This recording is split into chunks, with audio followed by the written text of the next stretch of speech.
ইসলামের ইতিহাসে এমন কিছু মহান নারী আছেন যাদের জীবন পৃথিবীর কোটি কোটি মানুষের জন্য অনুপ্রেরণা। তাদের মধ্যে অন্যতম হলেন ফাতিমা বিনত মোহাম্মদ, যিনি ছিলেন মহানবী মোহাম্মদ সাল্লাল্লাহু আলাইহি ওয়াসাল্লামের প্রিয় কন্যা। তিনি শুধু একজন কন্যাই ছিলেন না, বরং ছিলেন ধৈর্য, ত্যাগ, ঈমান এবং পবিত্রতার উজ্জ্বল উদাহরণ। মা ফাতেমা রাদিয়াল্লাহু আনহা জন্মগ্রহণ করেন পবিত্র নগরী মক্কাতে। তার পিতা ছিলেন মহানবী মোহাম্মদ সাল্লাল্লাহু আলাইহি ওয়াসাল্লাম এবং মা ছিলেন মহান নারী খাদিজা বিনত খুয়াইলিদ রাদিয়াল্লাহু আনহা।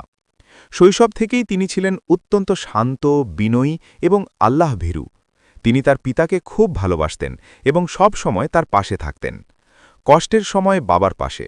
যখন ইসলাম প্রচারের কারণে কুরাইশরা নবী করিম সাল্লাল্লাহু আলাইহি ওয়াসাল্লামকে অত্যাচার করত, তখন ছোট্ট ফাতেমা রাদিয়াল্লাহু আনহা বাবার পাশে দাঁড়াতেন।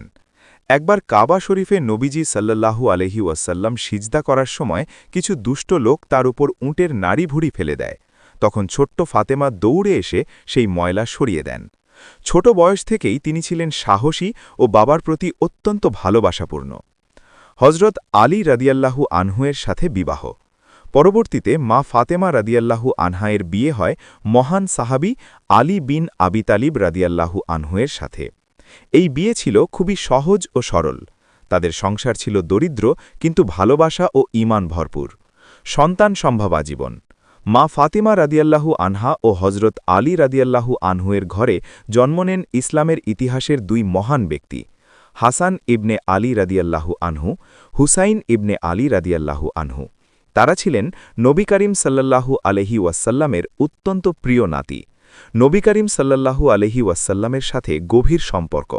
মা ফাতেমা রাদিয়াল্লাহু আনহা ছিলেন নবী করিম সাল্লাল্লাহু আলাইহি ওয়াসাল্লামের সবচেয়ে প্রিয় কন্যা। হাদিসে বলা হয়েছে, নবীজি বলেছেন, ফাতেমা আমার শরীরের অংশ, তাকে কষ্ট দিলে আমাকেও কষ্ট দেওয়া হয়। এতে বোঝা যায় তাদের সম্পর্ক কতটা গভীর ছিল। যখন মহানবী মুহাম্মদ সাল্লাল্লাহু আলাইহি ওয়াসাল্লাম ইন্তেকাল করেন, তখন মা ফাতেমা রাদিয়াল্লাহু আনহা খুবই শোকাহত হয়ে পড়েন। তিনি তার বাবাকে খুব ভালোবাসতেন। বাবার মৃত্যু তার জীবনে গভীর দুঃখ নিয়ে আসে। নবী করিম সাল্লাল্লাহু আলাইহি ওয়াসাল্লামের ইন্তেকালের কয়েক মাস পরই মা ফাতেমা রাদিয়াল্লাহু আনহা ইন্তেকাল করেন। তিনি ছিলেন নবী করিম সাল্লাল্লাহু আলাইহি ওয়াসাল্লামের প্রথম ব্যক্তি যিনি তার পরে দুনিয়া ছেড়ে চলে যান। তার জীবন ছিল ছোট, কিন্তু তার শিক্ষা ও আদর্শ যুগ যুগ ধরে মানুষকে পথ দেখিয়ে যাচ্ছে। মা ফাতেমা রাদিয়াল্লাহু আনহায়ের জীবন আমাদের শেখায় ধৈর্য ধরতে, পরিবারকে ভালোবাসতে, আল্লাহর পথের দৃঢ় থাকতে। তিনি ছিলেন একজন আদর্শ কন্যা, আদর্শ স্ত্রী এবং আদর্শ মা। ভিডিওটি যদি আপনাদের ভালো লেগে থাকে তাহলে অবশ্যই একটি লাইক করে দিন। আর এখনও যদি আমাদের চ্যানেলটি সাবস্ক্রাইব না করে থাকেন তাহলে সাবস্ক্রাইব করে পাশের বেল আইকনটি অন করে দিন। ভিডিওটি আপনার বন্ধুদের সাথেও শেয়ার করে দিন। পরবর্তী ভিডিওটি অবশ্যই দেখবেন। ধন্যবাদ সবাইকে আমাদের সাথে থাকার জন্য।